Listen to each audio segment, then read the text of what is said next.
Welcome back on the program. It's Good Morning Abuja, and I'm excited because there's something that I have been itching to talk about.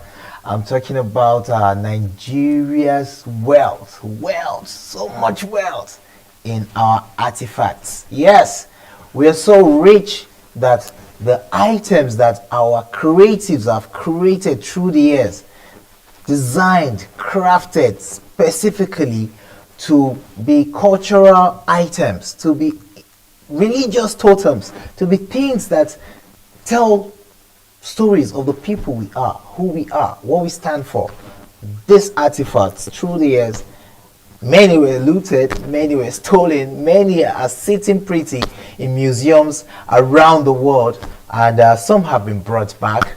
But still, the conversation this morning is how our artifacts can be monetized to bring money for us. And to do justice to this topic, we are blessed to have in the studio Mohammed Suleiman, who is the National President, Nigerian Society of Artists. Society of Nigerian Artists. Society of Nigerian Artists. Sorry, I'm so excited meeting you that Yes, I right. mixed that up. I know. Yes, you're welcome on the show. Thank you very much. Yes, our artifacts, they are rich, they're unique, they stand us out. Like, you see someone, you'll be wondering, what were our forefathers thinking about when they created this? And even presently, you see some of the works that our sculptors are doing, Yes. and you wonder, like, what was going through his mind when he created this? But beyond all the beauty and all the class and all the razzmatazz it carries, is the stories. And now it's also the fact that these stories can be foreign exchange earners for us. Yes, so very true. I will say this, that first we must give kudos to our, so to say, artists from the past. As far be, say before even the 1897 period or the 1800s. Basically what they were able to do was to look at the historical, say, Nigeria itself. And then they gave you insights to who the persons were they were coming to do trade with Nigeria. They also told you about the whole essence of Nigeria's economy then. So these are, like, say, collections of history of a people. And then at that time, again, the background I'm trying to give to you is that we were so very rich with doing this that even, say, between, say, maybe 16th to 20th century, when we had, the British, when they were colonizing the world, even though they used words like they were civilizing the world. But when they got here, they already met as civilized people who were so civilized that the works that they had from them most definitely was far much better than what they could see from the West then. Because you have no reason to take something away If you have something better. Yes, that was of inferior quality. Yes. And you can also say so from the works that you see from their own mainlands till today. You know that definitely it was either a deliberate attempt to get those works there so they can understudy, which they've been doing, which they're still doing till today. They are at the British Museum. There are too many museums all around the world. They're in the US, they're everywhere. So what it means is that you had something that was so uniquely important, that was so driven to a point that they just raise funds for their own communities and what have you. You have works that are outside there that are probably of no use to you today because you can get your hands to them. That's the background I want to give to you on that. Now, the artworks that we create here, like, there's a challenge for us in Nigeria. Talking about maintenance. Yes. Our maintenance culture has been severely faulted. Our artifacts, I want to look at our preservation of these artifacts. How good are we in preserving our artifacts? Well, recently that was like in 2022, the US government even had to come and on a pact that had to do with the Yale University to actually train our own curators from here. Basically, I would say we will do poorly, but with such trainings that are coming in now, that we will do so very well. People are already getting trained. It was a pact that was entered between the US government and the Federal Ministry of Information and Culture. So that was just last year. And then, like in the past, we still have had a National Council for Museum and Monuments, Yes. where you have a lot of trained, say, museologists and the rest there. And you have also pockets of trained, professionals in that field. But what it means is that where are the museums that they will be working at? Because you get trained as a doctor and there's no hospital, or there's no wonderful hospital where you can work at. Basically, it will mean like almost no job done. But the effort that I see now, like the British will say that they're helping also instituting to build a museum in Edo State also. And then there is, the Museum of, say, West African Arts, that's more the one that's coming up in Edo State that the governor was just launching recently, and then I think the foundation laying stone or something to that. But we also have like basic ideas on what museums here, because there are pocket museums. There is a museum on ethno-history of FCT, which is at the Cultural Center here at Area 10. There are also other pocket museums all around that actually deal with those things there. So for the training, it is first. It is the first thing that you need, but the trainings that are required now, not in the preservation now, are the modern day technologies on how to handle such artifacts, because we may still be going in our own bare hands, even though I'll give credit to our own museologists that they are trying so much right now in that area. Okay. Now, when you mentioned that the museums are practically not enough, or we can't even mention any, as so saying, yes. Like when you say Met Museum, you're talking about yes. names. You don't have names. It's quite it's quite demoralizing, because when we watch some movies, especially Western movies, you even see movies in a museum, a movie that is shot that's totally about something that happened in a museum. Yes. You hear something about a museum, and people could just wake up in the morning and say, I'm going to the museum, and the whole family go to the museum and have fun, learn new things, see new works, or probably even get a chance to see a work that's passing through, and the whole day, the whole knowledge and everything. Here, they are not existent. The Arts and Crafts Village and the National Arts and Culture Center and all those places, Abuja as a capital city can't boast of a very good museum, a world standard museum. How then do we talk about preservation of our artifacts if we don't even have a place to showcase them? Thank you. There are two things, because we are such a religious-based society. Okay. On the one hand, you have Muslims, you have Christians on the other side.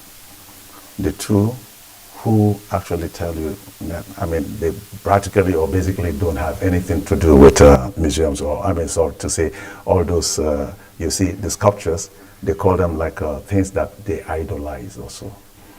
Until somebody begins to understand what culture is first, then what religion, what faith is, on the other hand. The same thing you say are guided by spirits or taken about by spirits that you think people worship. That is how ordinarily the Nigerian takes it. So he doesn't place value, and you have not taught him how to place value on these things first.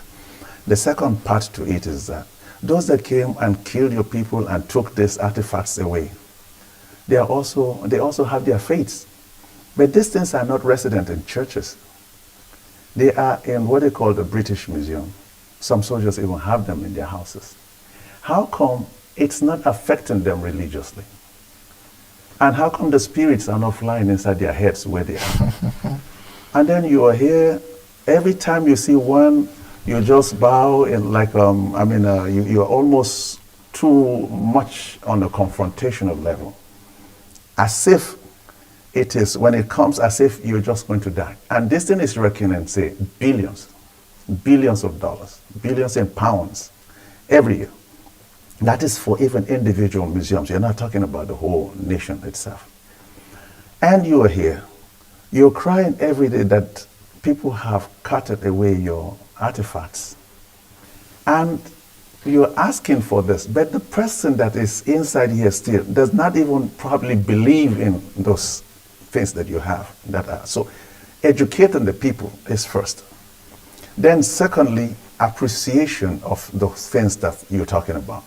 Because if you bring it back and this person still doesn't appreciate it, you still haven't done any job.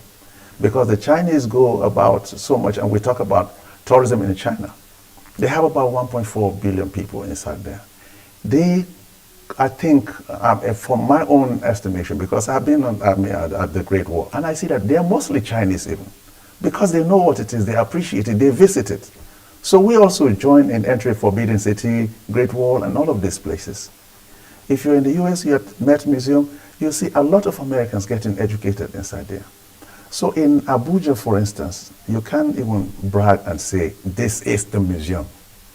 Because whatever you have are like sorry sites compared to what you have, abroad, where they talk museum because they understand historical tradition, cultural traditions of people.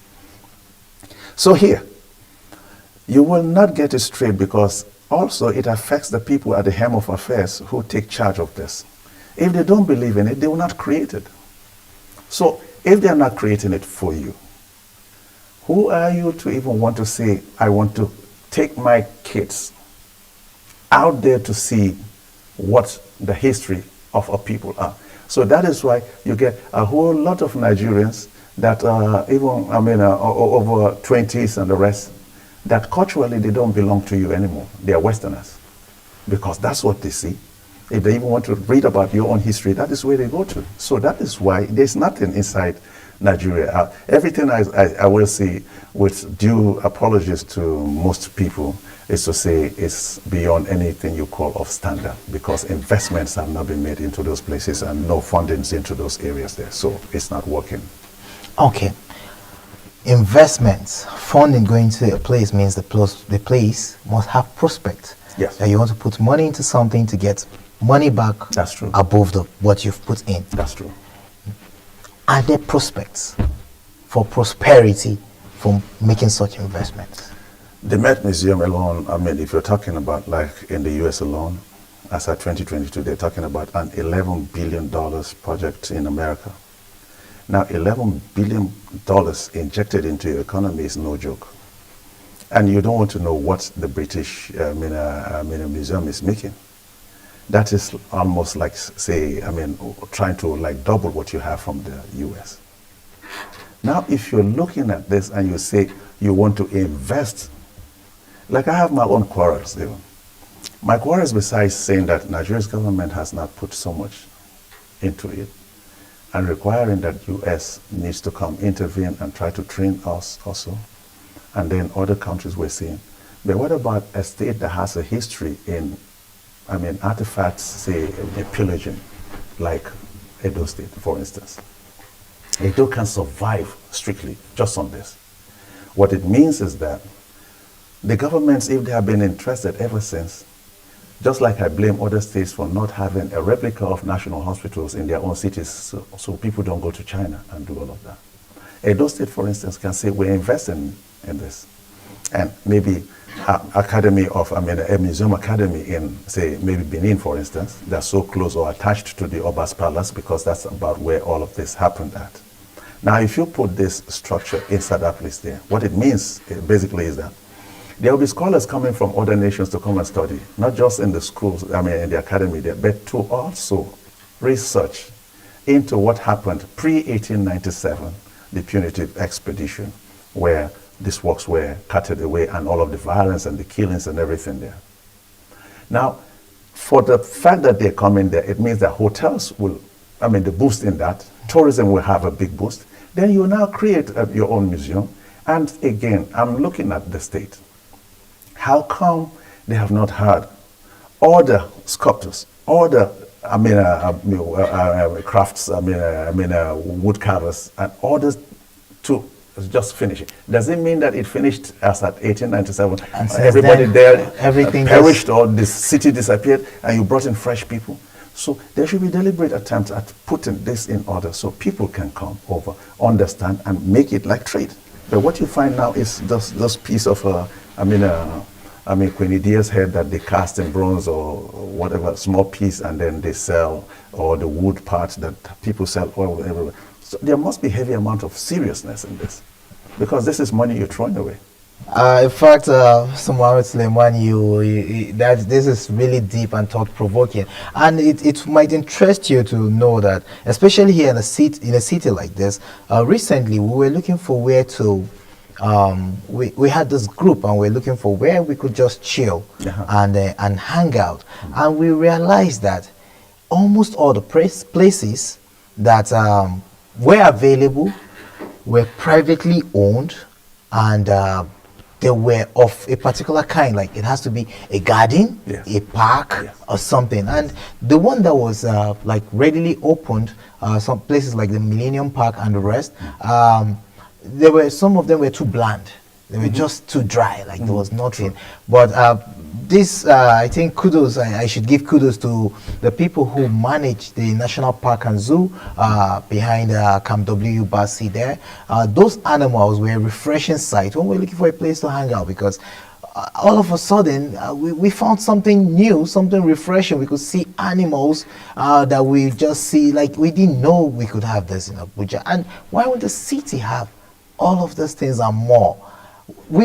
During that period, we contemplated the museum. Like, okay, how about a museum day out? Let's just go to the museums. Let's just see things. Like, yes, it's us, but let's experience something different in this beautiful city. And there was not much we could do. This is a call out to those who are charged with putting these things in place. You should get to work. You should start putting these things in place. They should get to serious work. Yes. Sorry, if I would just chip in maybe a few seconds. Our airports, if you go to the airports, there are too many people coming inside every day, every time. The Asians are coming in, the Americans are coming in, the British, Europeans are coming in. What do you think they're coming for? They're coming because they're coming with monies in their pockets. But you're not giving them chances to actually spend the money. Yes, and then when you wake up also as a Nigerian, every day they wake up, they pack their bags, they are at the embassies looking for visas. They want to take off for where the person is coming into to come and do, and invest in. So we need to educate ourselves, like those places you're talking about say the outlets and the rest there. Those are the areas that, like you rightly said, people should come in, invest in, but please, I would say, the art redefines who you are completely. So I am so very passionate about what you do with the art in Nigeria. And thank you for, exposing this for some little time. Thank you. Thank you too, Dr. Mohammed. The program is Good Morning Abuja. We've been having a very interesting conversation talking about Nigeria's rich cultural heritage, especially with our artifacts preservations and the whole value chain that is in that world, and why we need to set up museums and treat our artifacts better so that we could all prosper from it. Like I said, our ancestors are ready to send us credit alerts. We just have to be open to receive them. It's Good Morning Abuja. We'll go on a short break. When we return, the program continues.